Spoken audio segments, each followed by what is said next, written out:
పెట్టుబడిలో నెలకు 50,000 నుండి 10 లక్షలు సంపాదించాలనుకుంటున్నారా? ఈ వెబినార్ లో జాయిన్ అవ్వండి.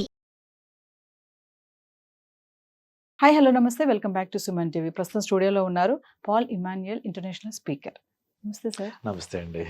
సార్, ఈ కోల్కతా ఇన్సిడెంట్ పైనే సిబిఐ ఇన్వెస్టిగేషన్లో బాధితురాలు డైరీ ఏదైతే ఉందో అది వాళ్ళు తీసుకోవడం జరిగింది. మరొక ఇంపార్టెంట్ విషయం ఏంటంటే ఆ డైరీలో ఒక పేజీ చింపివేసి ఉంది. అంటే అసలు ఏముంది ఆ పేపర్లో, ఎందుకు చిరిగి ఉంది ఆ పేజీ అంటే మీ అనాలైసిస్లో? ఓకే, సిబిఐ వాళ్ళు చాలా మంచి వర్క్ చేస్తున్నారండి. ప్రతిదాన్ని కూడా అబ్జర్వేషన్లోకి తీసుకుంటున్నారు. వాస్తవానికి ఈ అభయ చాలా ఇంటెలిజెంట్ గర్ల్. అఫ్ కోర్స్ అంటే ఎంబీబీఎస్ చదివినటువంటి వ్యక్తులు చాలా క్లెవర్స్ అని చెప్పుకోవచ్చు. చాలా హార్డ్ వర్క్ చేస్తారు. మోర్ ఓవర్ తను పల్మనాలజీ చదువుతా ఉంది, చెస్ట్ స్పెషలిస్ట్. చాలా హార్డ్ వర్క్ చేసేటువంటి అమ్మాయి. 36 అవర్స్ నుంచి ఆమె డ్యూటీలో ఉంది. చాలా వేధింపులు ఉన్నాయండి ఆమె మీద. ఎందుకంటే ఆమె నిజాయితీగా ఉంటుంది. సో అసత్యాన్ని ఏనాడు కూడా అసత్యాన్ని అంగీకరించరు. వాస్తవానికి ఎంబీబీఎస్లో ఏం జరుగుతుందంటే పీజీలో వాళ్ళు థీసిస్ సబ్మిట్ చేయాలి. ఆ థీసిస్ సబ్మిట్ చేయడానికి గైడ్లు హెల్ప్ చేయాలండి. ఎందుకంటే వారు థీసిస్ సబ్మిట్ చేసి తీసుకెళ్తారు, వారు సంతకం పెట్టాలి. సో ఒకవేళ కనుక ఏమి కోఆపరేట్ చేయకపోతే చాలా భయంకర విషయాలు నాకు తెలుసు ఎంబీబీఎస్ గురించి. వీళ్ళు కొన్ని సందర్భాల్లో ఆ గైడ్ల దగ్గరికి వెళ్ళినప్పుడు వాళ్ళు కమిట్మెంట్ అడుగుతారండి. చాలా విచారం. సో వాళ్ళు సహకరించకపోతే ఇబ్బంది పెట్టడం ప్రారంభిస్తారు. సో ఈ ప్రిన్సిపల్ కూడా ఏం చేశాడంటే ఇబ్బంది పెట్టడం ప్రారంభించాడు. మరి ఏం కోరాడో తెలియదు, లేకపోతే ఏ సీక్రెట్స్ తన దగ్గర ఉన్నాయో తెలియదు. కానీ సో మొత్తానికి ఆమె వేధింపులు గురవుతుంది. ఆ టైంలో ఆమె డైరీ రాసేటువంటి అలవాటు ఉందండి. మంచి విద్యార్థులందరికీ కూడా డైరీ రాసేటువంటి అలవాటు ఉంటుంది. ఆ డైరీ ఎప్పుడైతే సిబిఐ వాళ్ళు చూసారో ఒక పేపర్ చిరిగిపోయి ఉందట. సో సిబిఐ వాళ్ళు ఏమి అభిప్రాయపడుతున్నారంటే దానిలో ఈ యొక్క ప్రిన్సిపల్ సందీప్ ఘోష్ యొక్క అరాచకాలు, సందీప్ ఘోష్ ఏ యొక్క స్కామ్స్ చేస్తున్నాడో అందులో ఆమె రాసుకుని ఉంటుంది. ఒకవేళ ఆ యొక్క డైరీలో అది ఉంటే కనుక అతను నేరం బయటపడుతుందనే ఉద్దేశంతో సో ఆ పేజీని చింపేశారు అనే విషయం ధృవీకరణలోకి వస్తుందండి.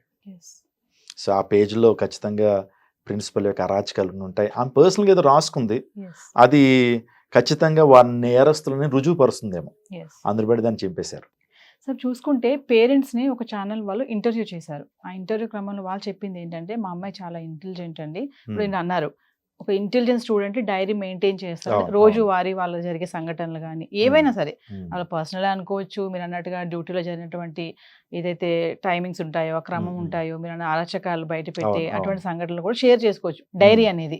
సో మా పాప ఏంటంటే ఇంటెలిజెంట్ ప్లస్ చిన్నప్పటి నుంచి డాక్టర్ అవ్వాలని ఒక కళ కూడా ఉంది అని చెప్తున్నారు. ఇప్పుడు మీరు చూసుకుంటే ఈ పేపర్లో ఒక డైరీలో ఒక పేజీ చిరిగిపోయింది అనేది ఒక ముఖ్య విషయం ఇక్కడ సిబిఐ ఇన్వెస్టిగేషన్లో తెలిసింది. ఇది అంటే చిరిగిపోయి ఉంది అంటే ఖచ్చితంగా దాంట్లో సందీప్ ఘోష్ పేరు ఉందని అంటారా? ఖచ్చితంగా అండి. ఎందుకంటే సిబిఐ ఎంక్వైరీలో కూడా ఈ సందీప్ ఘోష్ ఖచ్చితంగా వన్ ఆఫ్ ద కల్ప్రిట్స్ అని వారు చెప్తా ఉన్నారు. అతను ఎంకరేజ్ చేస్తుంటాడు. ఈ హత్య వెనకాల చాలామంది వ్యక్తులు ఉన్నారు. సో వ్యక్తులు ఎలా ఉన్నారు అనేటువంటి విషయం మనకి ఆ పోస్ట్ మార్టం రిపోర్ట్స్ ద్వారా ఈజీగా తెలుస్తుంది. సో ఈమె కట వాస్తవానికి తల్లిదండ్రులకు ఎప్పుడు చెప్పేదట, mummy I want become a good doctor, నేను గోల్డ్ మెడలిస్ట్ అవ్వాలి, సమాజానికి మేలు చేయాలి అనుకు మంచి కమిటెడ్ డాక్టర్ అండి ఈమె.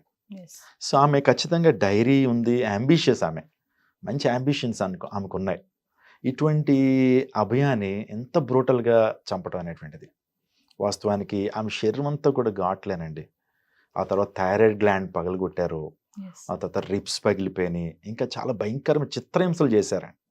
ఆమెను ఒప్పుకోమని భయంకరమైన రీతిలో వేధించారు. ముందు వీడియో బయటకు వచ్చింది కదా, ఆ వీడియోలో ఆల్రెడీ ఈ గొంతు నులిమినట్లుగా ఆ వీడియో బయటకు వచ్చింది. వాస్తవానికి కొంతమంది ఎక్స్పర్ట్స్ చెప్తుంది ఏంటంటే ఆమెతో ఒక పాన్ వీడియో చేయాలనేటువంటి ఆలోచన ఉన్నదట.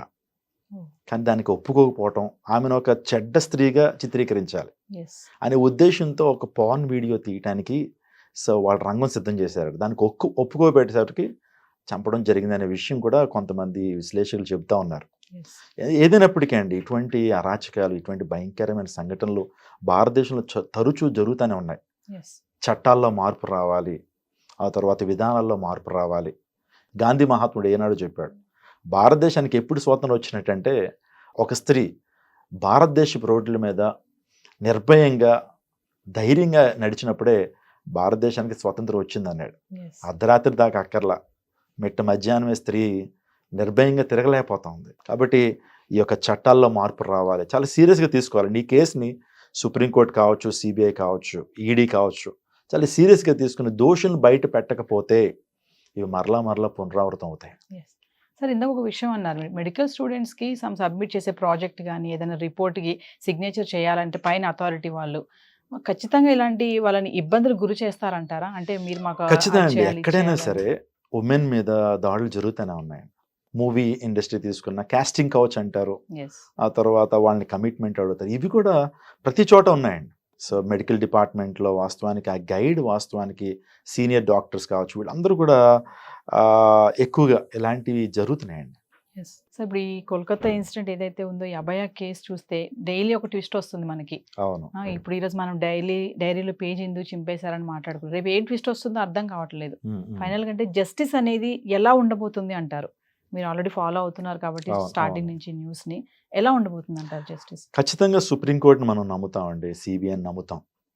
సో ఈ పరిస్థితుల్లో కూడా సిబిఐ ఖచ్చితమైనటువంటి తీర్పు ఇవ్వకపోతే ఇంకా భారతీయులుగా మనకి హోప్ లేనట్టే. సో ఈ కేసులో సరైనటువంటి తీర్పు ఇవ్వలేకపోతే ఇంకా మనకి భద్రత లేనట్టే అని చెప్పుకోవచ్చండి. నేను అనుకుంటా ఉన్న తల్లిదండ్రులు కూడా ఇదే ఎక్స్ప్రెస్ చేస్తున్నారు, మాకు సిబిఐ మీద నమ్మకం ఉంది, మాకు సుప్రీంకోర్టు మీద నమ్మకం ఉంది, మాకు గవర్నమెంట్స్ మీద నమ్మకం ఉంది. ఇంకొక ప్రాముఖ్యమైన విషయం ఏంటంటే మాకు ప్రైమ్ మినిస్టర్ మీద నమ్మకం ఉంది, ఖచ్చితంగా మాకు న్యాయం జరుగుతుందని ఆశిస్తున్నాం అన్నారు. కొంతమంది చూసుకుంటే గతంలో నిర్భయ, తర్వాత దిశ, ఇప్పుడు అభయ అంటున్నారు. రేపు ఇంకొక పేరు పెడతారా, లేకపోతే ఇక్కడతో దీన్ని ఆపేస్తారా అని కొంతమంది ప్రశ్నిస్తున్నారు. దీనికి ఏం చెప్తారు సార్? ఏమోండి, రావచ్చండి. ఇది జరుగుతున్నప్పుడే ఇంకా చాలా రకరకాల కేసులు కల్కటాలో నమోదైనాయి. రీసెంట్గా ఆంధ్రాలో కూడా మీకు ఆల్రెడీ తెలుసు, ఒక ఆటో డ్రైవర్ ఒక అమ్మాయిని రేప్ చేశాడు. ఇంత భయంకరమైన రీతిలో యాజిటేషన్ జరుగుతున్నా, ప్రొటెస్టులు జరుగుతున్నా, ఇంకా జరగాల్సిన జరుగుతూనే ఉన్నాయి. అంటే ప్రజల హృదయాల్లో మార్పు కావాలండి. ఎన్ని చట్టాలు వస్తున్నా, ఎన్ని సంస్కరణలు వస్తున్నా సరే మనిషి హృదయం మార్చబడకపోతే ఇవి జరుగుతూనే ఉంటాయి. ఇంకొకటి, సుప్రీంకోర్టు వాళ్ళు ప్రాస్టిట్యూషన్ లీగలైజ్ చేయటం, అది కూడా చాలా బాధాకరమైన విషయం. ప్రాస్టిట్యూషన్ లీగలైజ్ చేయటం అనేటువంటిది చాలా బాధాకరమైన విషయం. అంటే అందరికీ లైసెన్స్ ఇచ్చేస్తున్నారు, తద్వారా ఇలాంటి కార్యాలు జరగటానికి. ఆ తర్వాత మొబైల్లో ఉన్నటువంటి పోర్నోగ్రఫీ ఎక్కువగా దానికి ఇన్ఫ్లుయెన్స్ అవుతూ ఇలాంటి భయంకరమైన అరాచకత్వాలు చేస్తున్నారు. సో సంజయ్ రాయ్ కూడా అతను ఫోన్ చెక్ చేసినప్పుడు అందులో అన్నీ కూడా పోర్న్ వీడియోస్ ఉన్నాయట. నిజంగా అవి చూస్తున్నటువంటి వ్యక్తి ఏదైతే చూస్తాడో చేయాలనుకుంటాడు, అందులో బట్టి అవకాశం దొరుకుతూ ఉంది. ప్రతి ఒక్కరు కూడా ఈ యొక్క సెక్సువాలిటీ మీద, మీడియా కావచ్చు, లేకపోతే ఈ పోర్న్ వీడియోస్ ఎక్కువగా యవన సమాజం మీద పనిచేస్తున్నాయండి. అందును బట్టి ఇటువంటి దాడులు, ఇటువంటి రేప్స్ జరుగుతున్నాయి. వేచి చూద్దాం సార్, జస్టిస్ ఎలా ఉండబోతుందో. Thank you sir. Thank you so much అండి.